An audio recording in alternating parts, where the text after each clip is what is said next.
Europe 1 13h. Vous écoutez Europe 1 13h jusqu'à 14h et Thomas Schnell. On retrouve vos deux débatteurs, Paul Melun et Olivier d'Artigol. Le Moyen-Orient retient son souffle. La situation reste très instable. Veillée d'armes, tous les pays occidentaux commencent à rapatrier leurs ressortissants. La France a lancé le signal du départ en demandant à ses ressortissants de quitter le Liban. Comment empêcher un affrontement régional ? Le ministre jordanien des Affaires étrangères s'est rendu à Téhéran pour calmer le jeu et limiter la portée de la riposte. Est-ce qu'on doit s'attendre dans les prochains jours désormais à un embrasement, alors que depuis plusieurs jours sur Europe 1, on expliquait que personne n'y avait intérêt ? Peuvent-ils échapper à un affrontement ? Le régime des Mollahs, les Iraniens ont annoncé une riposte et une réaction. Il faut bien mesurer que ça a été vécu comme une véritable humiliation pour eux.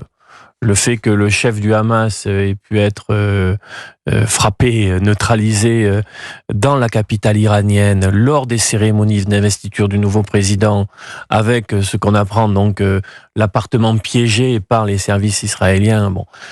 Il y aura donc une réaction. L'Iran, c'est paradoxal, n'avait pas intérêt à l'embrasement. Il n'était pas intéressé à un calendrier d'embrasement. Il jouait dans la scène régionale plutôt en activant ses relais, ses proxys, comme on dit. C'est-à-dire à la fois du côté du Yémen, du côté avec le Hezbollah au Liban et avec le Hamas du côté donc des territoires de Gaza. Sauf que là, on sent bien que l'affrontement direct est inscrit à l'agenda. La question qu'on se pose, c'est avec quelle dimension ? Est-ce que cela sera comparable à ce qu'il y avait eu en avril, je crois, dernier, avec les drones et les missiles, mais en frappant des cibles militaires ? Est-ce que là, des civils seront visés ? C'est la question qui se pose aujourd'hui. Personne n'a aujourd'hui la réponse. En tout cas, il va se passer quelque chose à coup sûr. Paul Melun ? Oui, il y aura sans doute une riposte. De toute façon, je ne sais pas si on peut parler d'humiliation, le mot est un peu fort, mais que Haniyeh ait pu être ainsi assassiné de façon ciblée en plein milieu de l'Iran, à Téhéran, ça paraît tout de même extravagant. Donc on ne peut pas imaginer que les Mollahs laissent cet affront impuni. Je ne questionne pas, moi, la légitimité de cet assassinat ciblé, mais en tout cas, je pense que ça va quand même retarder le processus de désescalade que toute la communauté internationale appelait de ses voeux. Plusieurs types de ripostes sont possibles. Moi, je ne crois pas à l'embrasement régional et à la riposte en bloc et sans détail, parce que je pense que l'Iran, un, n'y a pas intérêt, et deux, n'en a pas forcément les moyens militaires.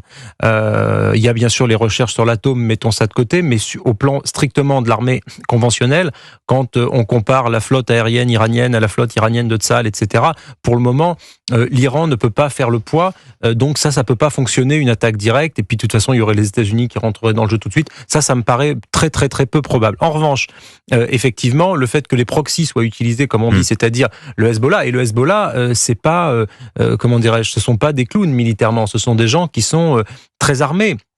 Beaucoup plus d'ailleurs, à en croire les spécialistes, que le Hamas. C'est une vraie armée qui peut faire beaucoup de mal. Et donc, si Israël se retrouve avec deux fronts, le Hezbollah au nord et effectivement au sud-ouest, la bande de Gaza, ça va être très compliqué. Donc, à un moment donné, il faut aussi aller à la désescalade, il faut reprendre les négociations, notamment pour les otages sous la houlette de Al-Sisi en Égypte. Il faut absolument reprendre ces négociations-là.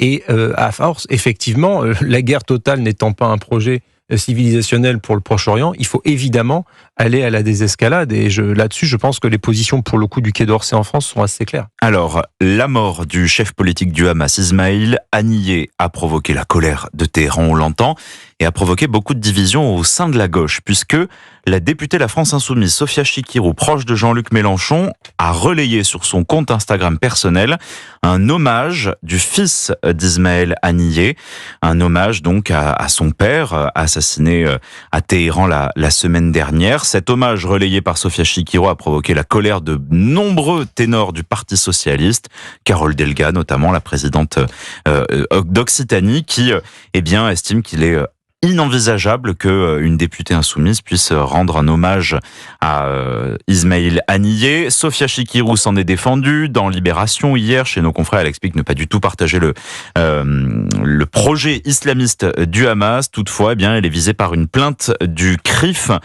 Conseil représentatif des institutions juives de France. Je vous propose qu'on accueille par téléphone Jean-Luc, qui est avec nous sur Europe 1. Bonjour Jean-Luc.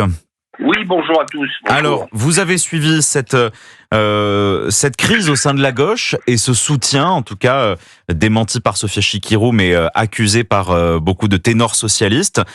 Est-ce que ça vous surprend que Sophia Chikirou soit capable, sur son compte personnel, de relayer un hommage du fils d'Ismaïl Haniyeh ? Plus rien ne me surprend de la part des LFI, plus rien. J'écoutais encore, pour parler d'autre chose, ce matin de leur réaction face aux Jeux Olympiques.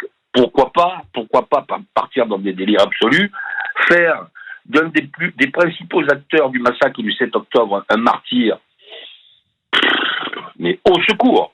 Ben bon, je ne sais pas ce que les socialistes attendent. Monsieur d'Artigol, je ne sais pas ce que vous en pensez, mais ce que les socialistes bontins, comment peuvent-ils rester associés avec Chikirou, les panneaux, les bons parfums, bref, toute la clique de ces gens-là. Alors, on va entendre la réponse justement d'Olivier d'Artigol avec nous. Jean-Luc, merci beaucoup de nous avoir appelés au 01 80 20 39 21. C'est un caillou, un pavé de plus dans la division entre le nouveau Front populaire. Moi, je partage l'exaspération et la condamnation qu'on ressent dans le propos de l'auditeur. Ça n'est pas la première fois. C'est-à-dire une partie des insoumis, je ne dis pas tous les insoumis. Vous ne trouvez pas ça dans des figures telles que Ruffin, des figures telles que Corbière, mais c'est véritablement comporté depuis le 7 octobre d'une manière inacceptable, intolérable, laissant entendre que, pour résumer, le Hamas était une force de résistance des Palestiniens. Les Palestiniens vivent sous le joug du Hamas. Il n'y a pas plus grand adversaire des Palestiniens que le Hamas aujourd'hui à Gaza sur la manière dont il se comporte. D'ailleurs, la preuve, ces combattants du Hamas sont des lâches, puisqu'ils sont dans les souterrains et qu'ils exposent la population civile palestinienne. Donc ça, c'est la première chose. La seconde chose, c'est que oui, c'est sur le compte Instagram. C'est donc un hommage à Haniyeh, relayant un propos d'un collectif Urgence Palestine, il me semble, présentant ce chef du Hamas, l'un des premiers responsables du 7 octobre et du pogrom, comme un martyr. Bon, ben c'est tout simplement inacceptable, et j'espère que les démarches sur le plan judiciaire engagées porteront des résultats. Après, bien évidemment, la clarification au sein de la gauche concernant cette alliance avec cette partie des Insoumis, moi je la souhaite depuis beaucoup de temps. Malheureusement, le calendrier de la dissolution n'a pas permis la décantation en termes de clarification, je le regrette. Donc une plainte a été déposée pour apologie du terrorisme. Paul Melun, jusqu'à quand est-ce que la France Insoumise pourra dire que c'était une erreur de partager cet hommage? Là, si vous voulez, on est au-delà de l'erreur, effectivement. C'est-à-dire que là, un nouveau cap a été franchi. En fait, depuis le 7 octobre, on va vraiment de Caribe en Scylla, c'est-à-dire que il y a toutes sortes de propos abominables qui sont tenus par les uns et par les autres, par une partie, effectivement, de la France Insoumise, pour ne pas les nommer.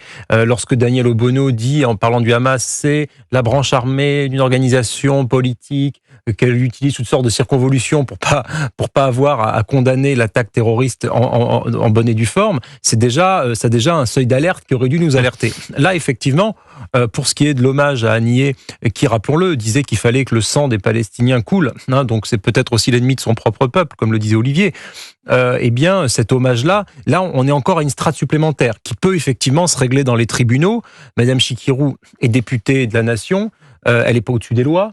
elle peut pas commettre l'apologie du terrorisme impunément.